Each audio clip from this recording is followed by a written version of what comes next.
ഈ പരിപാവനമായ ആൽത്താരയിൽ വന്നു നിന്ന് പരിശുദ്ധ അമ്മയുടെ സാക്ഷ്യം പറയുവാൻ എന്നെ അനുവദിച്ച അമ്മ മാതാവിനും ഈശോയ്ക്കും 1000 നന്ദി. എൻ്റെ പേര് അനിമോൾ സെബാസ്റ്റ്യൻ. ഇതെൻ്റെ മകൾ സന സെബാസ്റ്റ്യൻ. ഞങ്ങൾ വരുന്നത് അങ്കമാലി, എറണാകുളം അങ്കമാലി അതിരൂപത മഞ്ഞപ്ര ഫൊറോനയിൽ നിന്നുമാണ്. ഞാൻ ആദ്യമായി ഉടമ്പടി എടുത്തത് 2022 ഏപ്രിൽ മാസമായിരുന്നു. പക്ഷേ കുറച്ച് കഴിഞ്ഞപ്പോൾ തന്നെ എൻ്റെ ഉടമ്പടി ബ്രേക്കായിപ്പോയി. എനിക്ക് തന്നെ മനസ്സിലായി എൻ്റെ ഉടമ്പടി ശരിയായ രീതിയിലല്ല പോകുന്നതെന്ന്. അപ്പോൾ ഞാൻ തന്നെ അത് സ്റ്റോപ്പ് ചെയ്തു. എന്നെനിക്ക് കറക്റ്റായിട്ട് ഉടമ്പടി മുമ്പോട്ട് കൊണ്ടുപോകാൻ സാധിക്കുമോ അന്ന് മാത്രമേ ഞാൻ ഉടമ്പടി പുതുക്കുന്നുള്ളൂ എന്ന് ഞാൻ തീരുമാനിച്ചു. അങ്ങനെ ഇരിക്കുമ്പോഴാണ് ഞങ്ങളുടെ ജീവിതത്തിൽ ഞങ്ങൾ പ്രതീക്ഷിക്കാത്തൊരു പ്രതിസന്ധി. ഞങ്ങൾക്ക് ചെറിയൊരു ബിസിനസ്സാണ്. ബിസിനസ് ആവശ്യത്തിനായിട്ട് ഞങ്ങൾക്ക് ഒരു ലോൺ ഉണ്ടായിരുന്നു. ലോൺ എടുത്തപ്പോൾ തന്നെ ഞങ്ങൾക്ക് ലോൺ ക്ലോസ് ചെയ്യാനായിട്ട് ഒരു ഫണ്ട് ഞങ്ങൾ കണ്ടിട്ടാണ് ലോൺ എടുത്തതെന്ന് പറഞ്ഞാൽ ഞങ്ങൾക്ക് ചിട്ടികളുണ്ടായിരുന്നു. എല്ലാം വലിയ ചിട്ടികളായിരുന്നു. അപ്പോൾ ആ ചിട്ടികൾ കിട്ടുമ്പോൾ തന്നെ ഞങ്ങളുടെ ലോൺ ക്ലോസ് ചെയ്യാം എന്ന് ഉള്ള പ്രതീക്ഷയിൽ ഞങ്ങൾ ലോൺ എടുത്തു. പക്ഷേ ഞങ്ങൾ പ്രതീക്ഷിച്ച പോലെ ഒന്നും ഞങ്ങൾക്ക് ലോൺ ക്ലോസ് ചെയ്യാൻ സാധിച്ചില്ല. ഞങ്ങൾ എമൗണ്ട് ഫിക്സഡ് ഇടേണ്ടി വന്നു. ആ ചിട്ടി കിട്ടിയിട്ട് ആ എമൗണ്ട് എടുക്കാനായിട്ട് ഞങ്ങൾ ബാങ്കിലേക്ക് ചെന്നപ്പോഴാണ് അറിയുന്നത് ഞങ്ങൾക്ക് പ്രോപ്പർട്ടി വെച്ചിട്ടാണ് ഞങ്ങൾ ലോൺ എടുത്തത്. ആ പ്രോപ്പർട്ടി റിലീസ് ചെയ്യണമെങ്കിൽ ഫണ്ട് അടച്ച് 3 ദിവസം നമുക്ക് സമയം വേണം. ആ 3 ദിവസത്തിന് ശേഷം മാത്രമേ നമുക്ക് പ്രോപ്പർട്ടി അവർ റിലീസ് ചെയ്ത് തരുകയുള്ളൂ. അത് യൂണിയൻ ബാങ്ക് ആയതുകൊണ്ട് മാത്രം. വേറെ ഏത് ബാങ്ക് ആയിരുന്നെങ്കിലും ഞങ്ങൾക്ക് പ്രോപ്പർട്ടി ടേക്ക് ഓവർ ചെയ്യാനുള്ള ഓപ്ഷൻ ഉണ്ടായിരുന്നു. പക്ഷെ ഞങ്ങളുടെ ബാങ്ക് യൂണിയൻ ബാങ്ക് ആയിരുന്നു. അപ്പോൾ ഞങ്ങളുടെ മുമ്പിലുള്ള വഴികളൊക്കെ അടഞ്ഞു. കാരണം ഞങ്ങൾക്ക് വേറെ പ്രോപ്പർട്ടി ഇല്ല. ഞങ്ങളുടെ ആ ഒരൊറ്റ പ്രോപ്പർട്ടി മാത്രമേ ഞങ്ങൾക്കുള്ളൂ. അത് ഞങ്ങൾക്ക് KSF-ലേക്ക് കൊടുത്താൽ മാത്രമേ ആ ഒരു ഫണ്ട് ഞങ്ങൾക്ക് തരൂ. അപ്പോൾ ഞങ്ങളുടെ മുമ്പിൽ വേറെ ഒരു ഓപ്ഷൻ ഇല്ല. പക്ഷേ അപ്പോഴും ഞാൻ ഉടമ്പടി പുതുക്കണതിനെക്കുറിച്ച് ആലോചിച്ചില്ല എന്ന് തന്നെ പറയാം. ഞാൻ വീണ്ടും ഞങ്ങളുടേതായ രീതിയിൽ, മാനുഷികമായ രീതിയിൽ നമ്മൾ പല വഴികളും ശ്രമിക്കുമല്ലോ.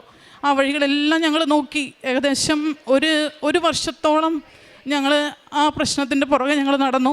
പക്ഷെ ഞങ്ങളെക്കൊണ്ട് ഒന്നും ചെയ്യാൻ സാധിച്ചില്ല. പലരും ഞങ്ങളെ സഹായിക്കാമെന്ന് പറഞ്ഞെങ്കിലും ആ സമയമായപ്പോൾ എല്ലാവരും കൈയൊഴിഞ്ഞു. പക്ഷെ അവിടെ നിന്ന് തുടങ്ങി ഞങ്ങളുടെ ജീവിതത്തിൽ പ്രശ്നങ്ങൾ വരാൻ തുടങ്ങി. പിന്നെ ഞങ്ങളുടെ ബിസിനസ്സിലേക്ക് ഞങ്ങൾക്ക് ഫണ്ടില്ലാതെയായി. ഞങ്ങളുടെ കാര്യങ്ങളൊന്നും മുമ്പോട്ട് പോകാതെയായി. അപ്പോൾ എനിക്ക് മനസ്സിലായി അമ്മ മാതാവിനെ പിടിച്ചാലേ ഇനി നമ്മുടെ കാര്യങ്ങൾ മുമ്പോട്ട് പോകുമെന്ന്. വീണ്ടും ഞാൻ വന്ന് അമ്മ മാതാവിനോട് മാപ്പ് പറഞ്ഞ് ഉടമ്പടി പുതുക്കി. ആ ഉടമ്പടി പുതുക്കി കുറച്ച് ദിവസങ്ങൾ കഴിഞ്ഞപ്പോൾ തന്നെ ഞങ്ങൾ ആദ്യം ചോദിച്ച വ്യക്തികൾ തന്നെ ഇങ്ങോട്ട് വന്ന് ഞങ്ങളോട് പറയുകയുണ്ടായി, നിങ്ങളെ ഞങ്ങൾ സഹായിക്കാം, നമുക്കൊരു വഴി കാണാം എന്ന് പറഞ്ഞ്. അങ്ങനെ 10 വ്യക്തികളുടെ സഹായത്തോടു കൂടിയാണ് ഞങ്ങൾക്ക് ആ ലോൺ ക്ലോസ് ചെയ്യാൻ പറ്റിയത്. അത് നിങ്ങൾ കേൾക്കുമ്പോൾ എത്രത്തോളം ഇത് തോന്നുമെന്ന് എനിക്കറിയില്ല. ഞങ്ങളുടെ ആ സമയത്തെ അവസ്ഥ എന്ന് പറഞ്ഞാൽ ഞങ്ങൾ പ്രതീക്ഷിക്കാത്തൊരവസ്ഥയായിരുന്നു.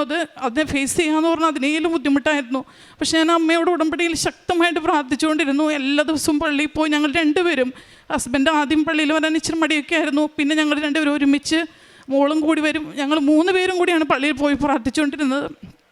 അങ്ങനെ ഒരാഴ്ചയ്ക്കുള്ളിൽ തന്നെ ഞങ്ങളുടെ ഈ പ്രശ്നം, ഞങ്ങൾ 1 വർഷം നോക്കിയിട്ട് നടക്കാത്ത കാര്യം ഒരാഴ്ചയ്ക്കുള്ളിൽ തന്നെ അമ്മ മാതാവ് പരിഹരിച്ചു തന്നു.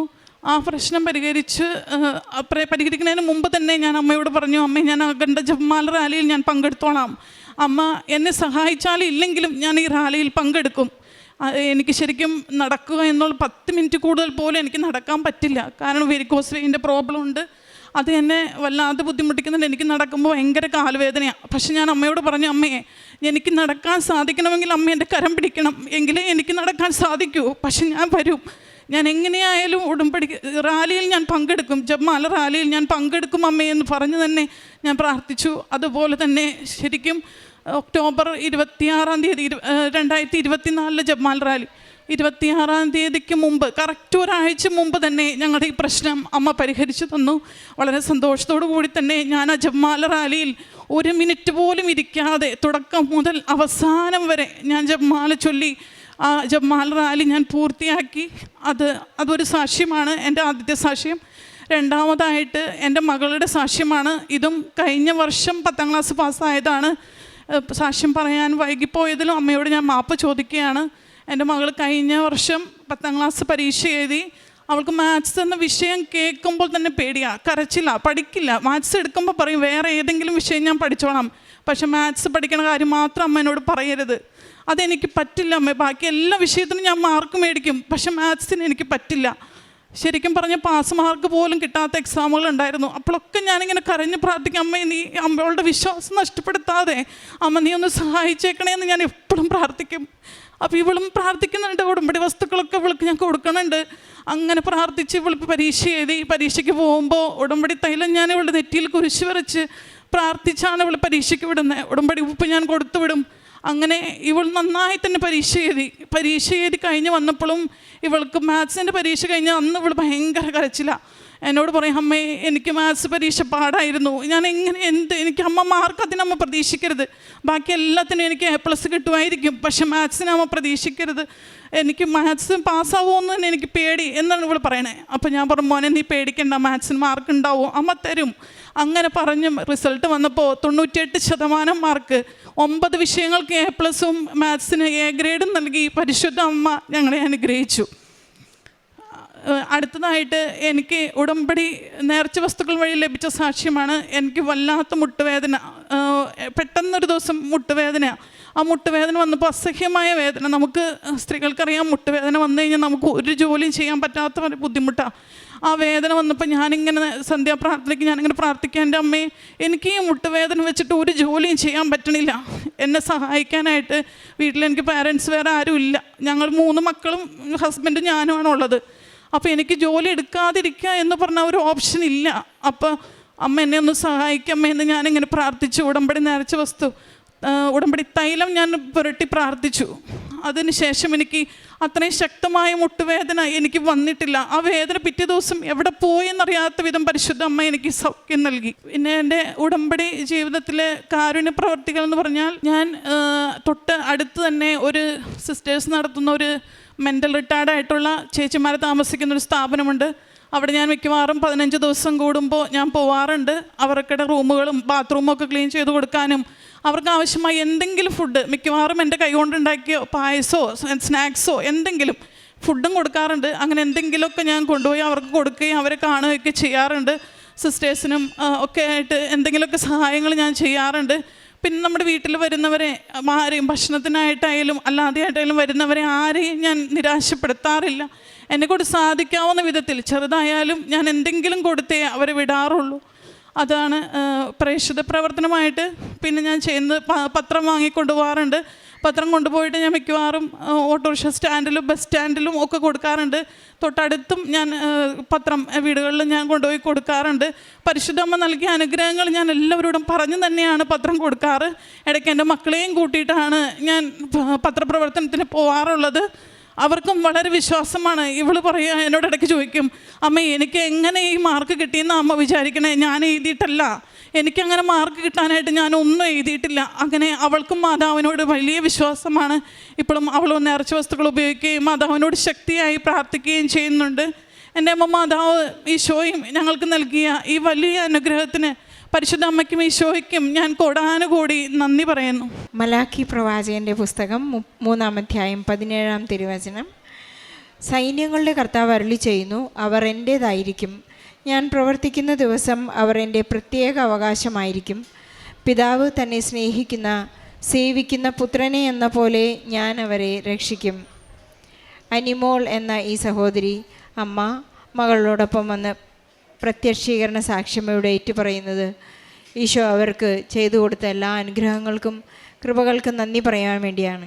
പരിശുദ്ധ അമ്മയുടെ മധ്യസ്ഥതയിലൂടെ അവരുടെ കരം പിടിച്ച് പരിശുദ്ധ അമ്മ അവരെ ഈശോയിലേക്ക് അടുപ്പിച്ച് അവരുടെ സങ്കടങ്ങളിൽ, വലിയ ബിസിനസ് തകർന്നപ്പോഴുണ്ടായ വലിയ സങ്കടങ്ങളിൽ പരിശുദ്ധ അമ്മ എങ്ങനെയാണ് ചേർത്ത് പിടിച്ചതെന്നതിൻ്റെ സാക്ഷ്യമായിരുന്നു. 2024 ജപമാല റാലിയിലാണ് ആ സാക്ഷ്യത്തിന് അവർക്ക് സാക്ഷിയായി നിൽക്കാനുള്ള ഒരു വലിയ സാധ്യത അവർക്ക് ലഭിച്ചത് എന്ന് സാക്ഷ്യപ്പെടുത്തുന്നു. നമുക്കറിയാം, കടമെടുത്താലും ലോൺ എടുത്താലും എത്ര തന്നെ കടക്കണിയിൽ ഇന്ന് മുങ്ങി നിൽക്കുന്നവർക്കെല്ലാം ഇന്ന് അമ്മ കരം പിടിച്ചുയർത്തിയ 10,000-കണക്കിന് സാക്ഷ്യങ്ങളാണ് ഇന്ന് ഈ അൾത്താരയിൽ പറഞ്ഞു പോയിട്ടുള്ളത്.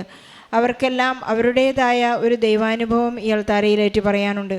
പരിശുദ്ധ അമ്മ വ്യത്യസ്തങ്ങളായ രീതിയിൽ അവരുടെ ജീവിതത്തിൽ ഇടപെടുകയും അവരുടെ നേർച്ച വസ്തുക്കളുടെ കൃത്യമായ ഉപയോഗവും അവരെപ്പോഴെല്ലാം ഈ പരിശുദ്ധ അമ്മയെ വിളിക്കുന്നു ആ വിളി കേൾക്കുന്ന ഒരു ദൈവാനുഭവം അവർക്കുണ്ടാവുകയാണ്. പരിശുദ്ധ അമ്മയുടെ സാമീപ്യം ഇവർക്ക് കൃത്യമായും ആ കമ്മ്യൂണിക്കേഷൻ അവർക്ക് കൃത്യമായി നൽകുമായിരുന്നു. ഈ അനിമോൾ എപ്പോഴും പ്രാർത്ഥിക്കുക, അമ്മേ എന്നെ കൈവിടല്ലേ. അമ്മ ഒരിക്കലും കൈവിടുന്നില്ല. അമ്മ എപ്പോഴും നമ്മെ ഈശോയുടെ അടുത്തേക്ക് കൊണ്ടുപോവുകയാണ്. ആ ഒരു ജീവിതാനുഭവം അവർക്ക് അവരുടെ ഇതൊരു ഉടമ്പടി ഒരു ജീവിതക്രമമാകുവാൻ അവരെ സഹായിച്ചു എന്ന് ഏറ്റുപറയുകയാണ്.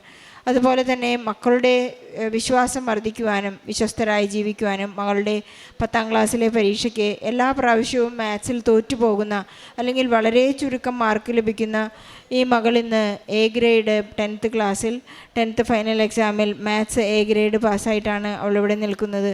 98% മാർക്ക് ഒരു മകൾക്ക് ലഭിച്ചു എന്നുള്ളതിൽ അതൊരു അത്ഭുതമല്ലാതെ മറ്റൊന്നല്ല. മകളും കൃത്യമായി നേർച്ച വസ്തുക്കളുടെ ഉപയോഗവും പരിശുദ്ധ അമ്മയോടുള്ള സ്നേഹവും വാത്സല്യവും ഈശോയുടെ അനുഗ്രഹവും ഈ മകൾക്ക് പ്രത്യേകമായിട്ടുണ്ടായിരുന്നു. അവർ എപ്പോഴും ഉടമ്പടിയിൽ വിശ്വസ്തരായിരിക്കാൻ അവരുടെ കുടുംബം എന്ന് പ്രയത്നിക്കുന്നു. വിശ്വസ്തരാവുക, അബ്രാഹത്തോട് പറഞ്ഞത് അങ്ങനെയാണ്, നീ എൻ്റെ മുമ്പിൽ നടക്കുക, ഒരൊറ്റ കണ്ടീഷൻ മാത്രമേ ഉള്ളൂ, ഉടമ്പടി ചെയ്യുന്നവരൊരിക്കലും ഉഴപ്പരുത് എന്ന് ബഹുമാനപ്പെട്ട ജോസഫ് അച്ഛൻ നമ്മെ ഓർമ്മിപ്പിക്കുന്നുണ്ട്. ഉടമ്പടി ഉഴപ്പുമ്പോഴാണ് ഒരു പക്ഷേ അനുഗ്രഹം കിട്ടിയതിന് ശേഷം നാം ബൈ ബൈ പറഞ്ഞു പോകുന്നു.